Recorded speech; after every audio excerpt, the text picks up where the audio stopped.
Welcome to Studio 5. We've got a great show for you. America's preacher, Bishop T.D. Jakes, is here. Comedians Jim Gaffigan and Maya Rudolph helped to bring a new Disney Pixar film to the screen. And if you've been waiting some 25 years, good news for you. There is finally a sequel to Space Jam. We've got your first look, but let's begin as we always do, counting down the top 5 stories in the world of uplifting entertainment. Here are your first 2. At number 5.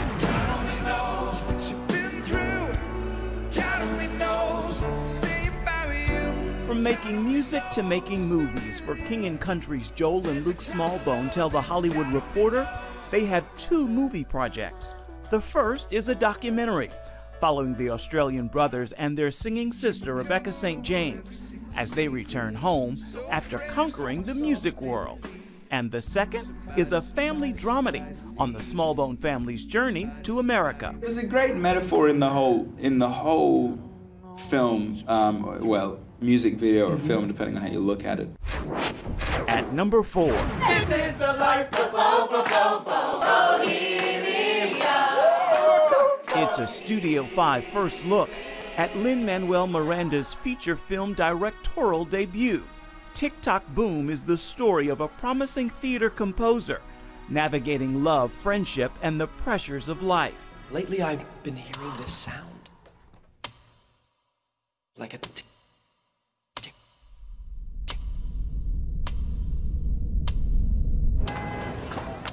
Like a time bomb. Check. Hey, Boy Genius. The fuse has been lit.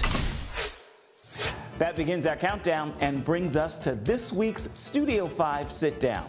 We're excited to share our recent chat with best-selling author, pastor, movie maker, and motivator, Bishop T.D. Jakes. He's written his 41st book, and it's titled Don't Drop the Mic. Its message is this: we've all got a platform, a microphone, to change the world, and we better not waste it. Here's a sample of Bishop T.D. Jakes at the mic preaching before we begin our chat. Sometimes the people who think the most of you put the most pressure on you. They're expecting him to do what they want, how they want, when they want it, in the way they expected it. And the pressure of people's expectation will kill you. Drop the Mic is your 41st book, but in reading it, you say you were somewhat intimidated about the prospects of writing this. Why? Well, to write down the process that I go through for preaching was very intimidating, because there is a collaboration between intellect, instinct, and inspiration.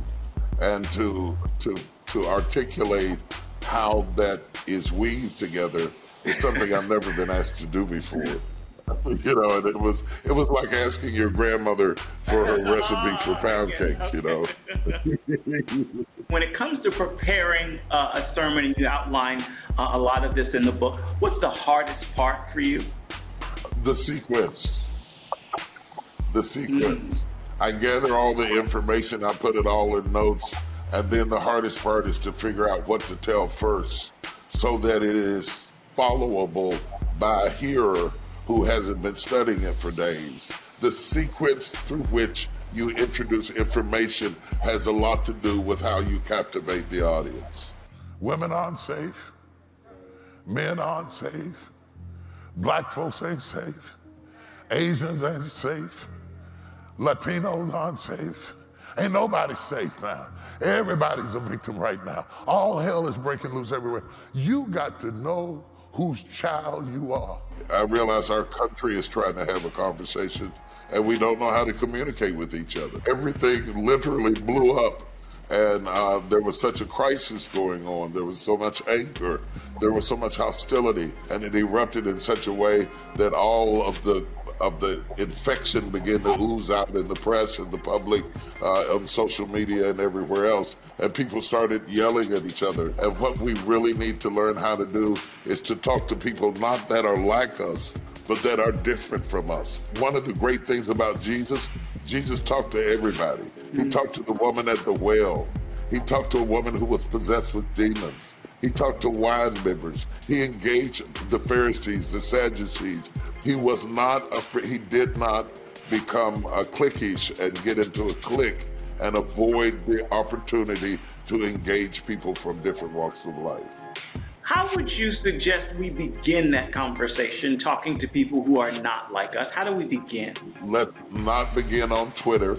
Let's not begin on Facebook and Instagram. Let's begin around the kitchen table. You can't have an integrated world if you don't have an integrated life. It's hard to hate somebody you understand.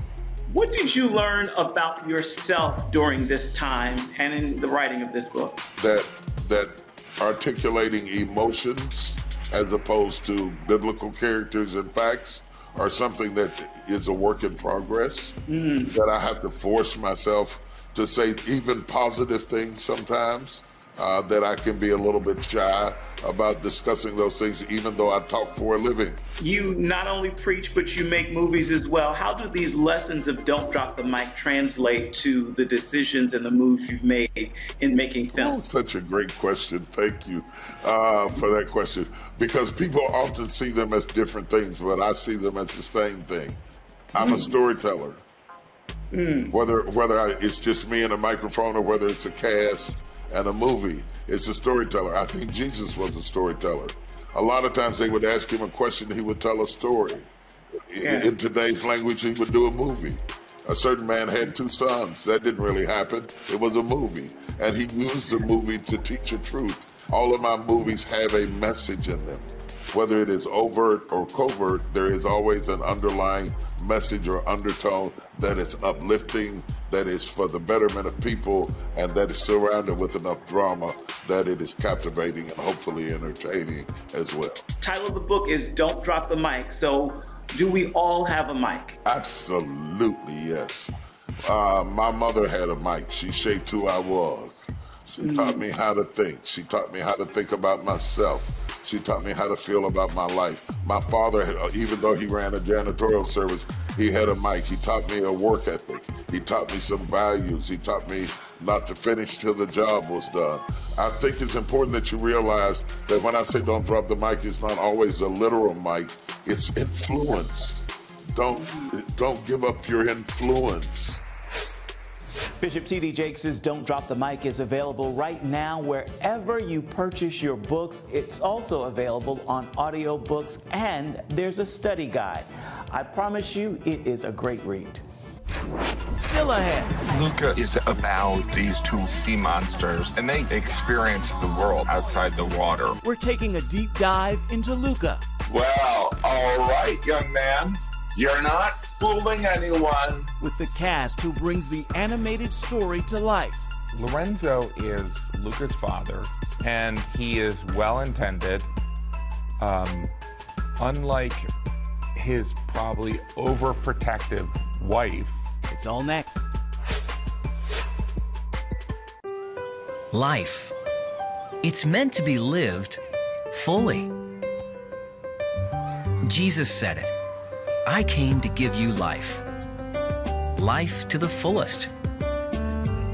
Life in your family. Life in your finances. Life in your body, mind, and spirit. Life in your everyday.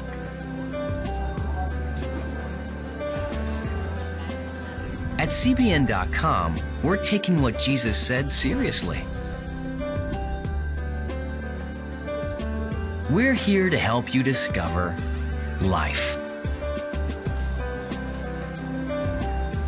Life. Live it fully. CBN.com.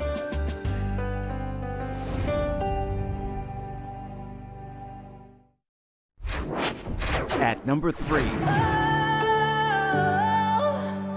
It's alright to be lost sometimes. The powerful story behind this powerful voice performance that left the judges speechless. Jane Marshevsky was a mini celebrity at Liberty University where she was in college. Everyone expected she'd make it far in life, but after she left school, doctors diagnosed her with cancer in her lungs, lymph nodes, ribs, liver, and spine. She was 29 and had already beaten cancer once before. And just days after her diagnosis last year, her husband left her. But she has not given up. She's a singer who goes by the name Nightbird. And Tuesday, she appeared on America's Got Talent to perform her original song called It's Okay, saying it was, quote, a story of the last year of my life. I'm not going to give you a yes. I'm going to give you something else.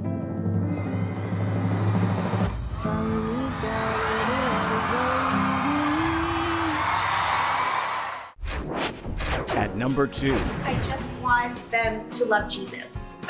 The way I love Jesus. That's actress Candace Cameron Bure, sharing with Us Weekly her best dating advice for her adult children. I want my children to find people that are like-minded, meaning their values and morals and faith are all the same, and they complement one another, and really a spouse that is going to challenge them in the best of ways, meaning bring out the best in them and challenge to rise above and be better and better, not in performance, but the best version of themselves. And with that, our countdown continues with the number 1 story in just a little bit.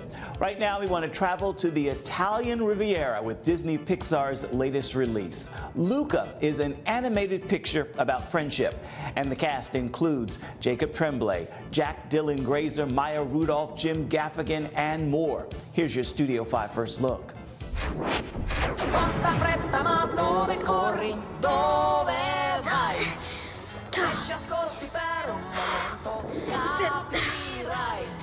My name is Jacob Tremblay, and I play Luca in the Disney and Pixar film Luca. Wow, Luca. That was hard to watch. You, coming? Maybe we should sleep on it! He's very, very timid, but he has dreams of venturing off to the surface. We do not go anywhere near the surface. Got it? Luca really is about the coming of age of this boy. Alberto Scorfano. Luca Paguro. Piacere. Girolamo Trombetta. It's a human thing. I'm kind of an expert. And how he meets this troublemaker, outgoing kid. And the friendship they form really kind of challenges Luca, but also really enables him to embrace his own curiosity. Isn't it dangerous? Yeah, it's the best. Everything good is above the surface. Like, what else? This is what these two kids have in common. They're very curious about their world, but this is a forbidden and dangerous world. The sky, clouds, the sun. Whoa, don't look at it. And what's so amazing about that is that Alberto really, is this friend that is probably the most perfect person for Luca to meet at this point in his life. Look, Signor Vespa? Signor Vespa. That's kind of funny. He's finding all these little bits and pieces, like little remnants of what humanity is like, and he is so eager to go explore. Right, walking. Don't worry, you're in luck. I basically invented it. Luca's parents are very, very strict, and they feel that if Luca is to venture out, it's very, very dangerous, so they're very protective of him. How could my mother tell him about this town of bloodthirsty lunatics? I still can't believe he would do this. Well, all right, young man. You're not fooling anyone. Lorenzo is Luca's father, and he is well-intended. Monster! It's me! You scared the scales off of me! I play Danielle. I play Luca's mom, and she's a fiercely loving, protective mother. We look horrifying. Ugh, gross. Come on, let's find our son. It's a coming-of-age story. It's a fish-out-of-water story. It's also a story about friendship and also maybe growing away from friends. It really captures a childlike imagination and a love of learning. Hey, leave them alone. Pop back on. Go start a club for losers. This whole film is just a fun adventure. My name is Julia Macavaldo. We underdogs have to look out for each other. What's under the dogs? It's definitely such an epic ride. This is my dad. What do you think he kills with those? Anything that swims.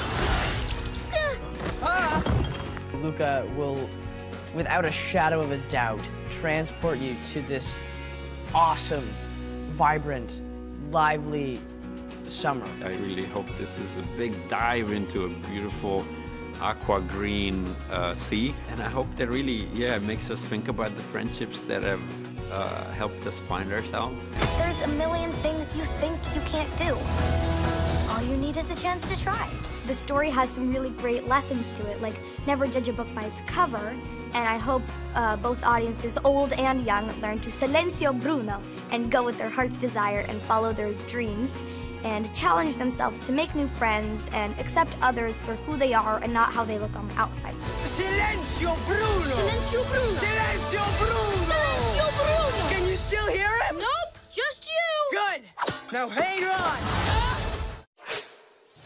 And Luca is streaming right now on Disney+.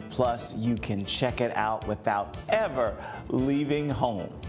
And here's something else you can check out right now, this week's Studio 5 Story in Pictures. Here's your Studio 5 snapshot.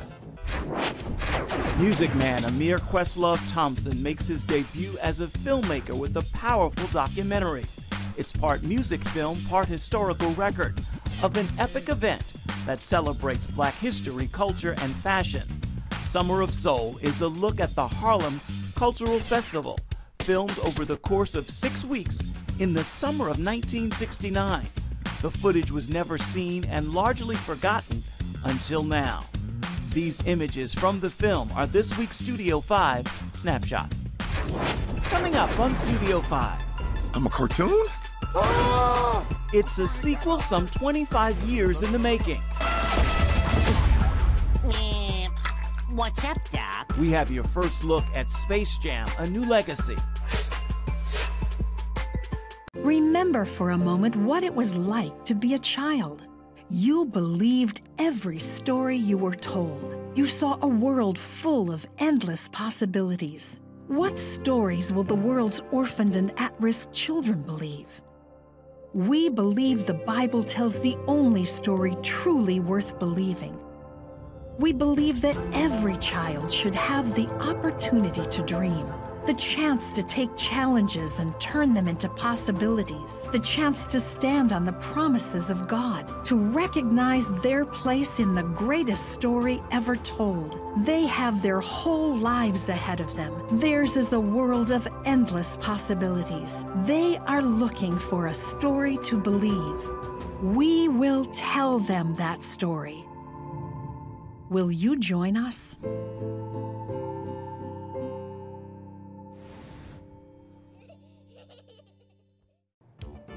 Welcome back to Studio 5. It is hard to believe, but it's been 25 years since Space Jam hit theaters. And we've got some good news for you who are fans of the basketball story. The long-awaited sequel is finally coming to you this summer. And we have a preview. Welcome, King James. I'm a cartoon? Ah! I'm shorter than Kevin Hart. No. What's up, Doc? Bugs, bring it here, man. What brings you to Tonewall, Doc? The computer dude kidnapped my son. Dog! What in the Matrix hell? Hey. What'd you do to my son?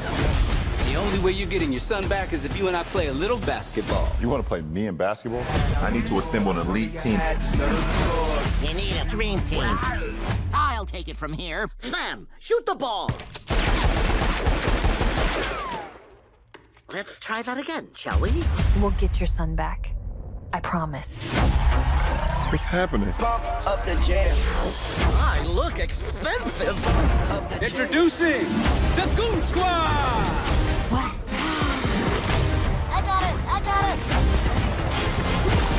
Oh, she got me. I'm not a betting duck, but my money's on the other team. Yo, King, You're about to lose your family. Got the world in my hand. Everything you love.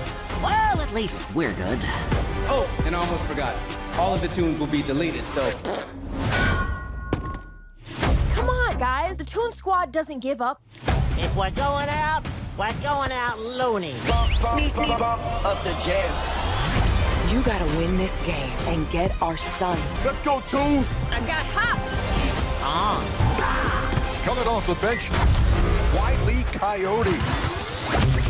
The machine's producing multiple Wile E. Coyotes.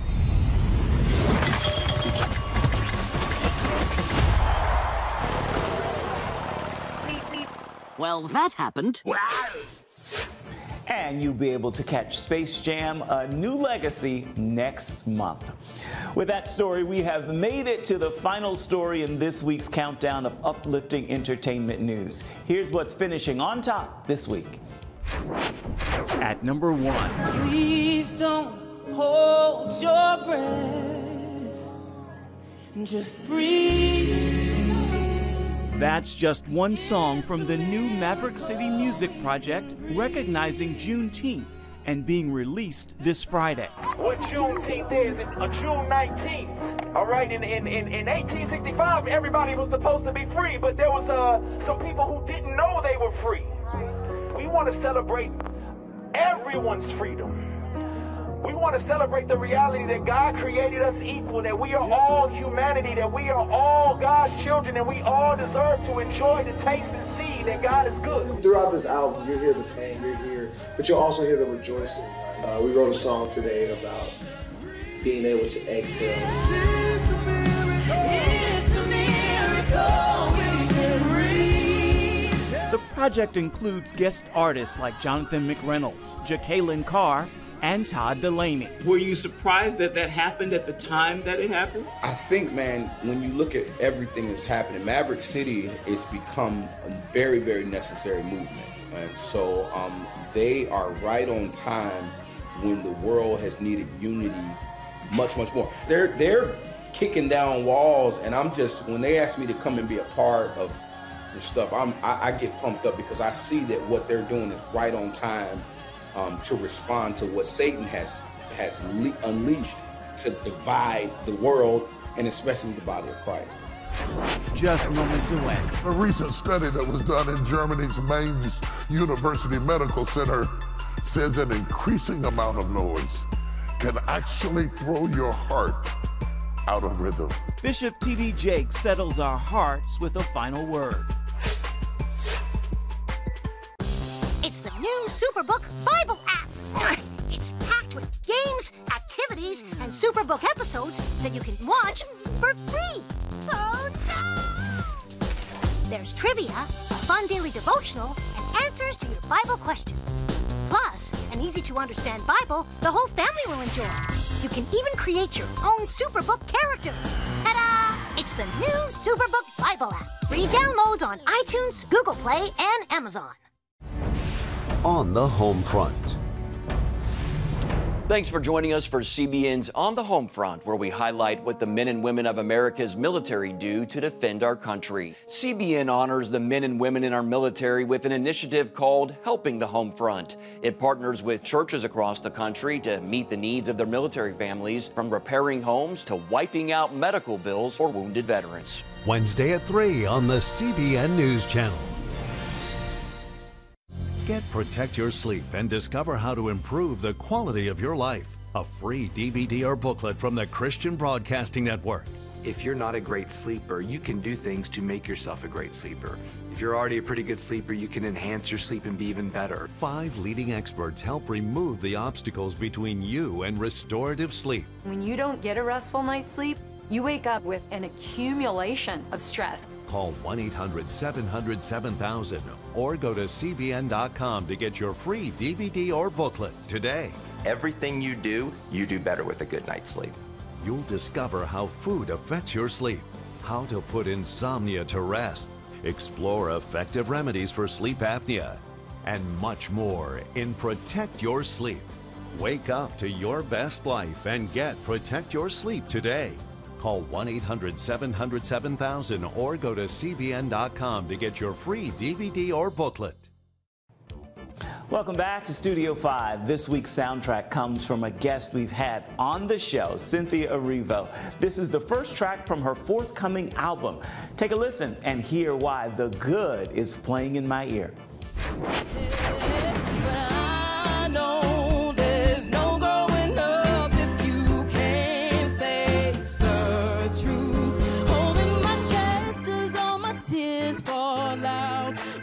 In a spin as all the pain pours down. What can I do to make these days go by? I haven't the strength to make the rain fall. I just want to remember the good. That was from a recent late night performance. Cynthia's album, Chapter 1, Verse 1, is coming to you in September. On that musical note, let's look ahead right now and see what's coming up on Studio 5 next week. There's a river running through my deepest sorrow. There's a river running through my deepest pain. That's the voice of Ellie Holcomb, who has new music to share. This is your third studio project, but your first with a label? And she's sharing the story of this first in Studio 5. It's my first project with the label. I've been a little independent artist kicking it indie with a mighty team of 4 to 7 people. And I just got on the Zoom with my label and burst into tears because there were 45 people on the Zoom call. And I was like, what? I don't want to miss a thing. So I climbed up in a sycamore tree, 'cause I don't want to miss a thing. Hope you'll join us for that story and so much more next week. As for this week, we are giving the final word to America's preacher, Bishop T.D. Jakes. You could go back to young Thomas Dexter in light of all the great things that he would face, as well as the challenges. What advice would you tell that young man? To read everything you can find, to get every morsel of education you can get, to take yourself a whole lot more seriously, because I had no idea that I would be me. I had no idea. I would have done everything differently if I would have known. But the problem with that is this: if you change the recipe, you change the result. You know. So I think part of what made me who I was, the thirst for knowledge, the craving, the curiosity about humanity, is a result of not being well trained and prepared before I went out there. It made me subsidized. It made me feel like I wasn't good enough, so I had to work harder, study harder, pull harder, preach harder, go further than other people went. So if you fix what was wrong, you might mess up what is right.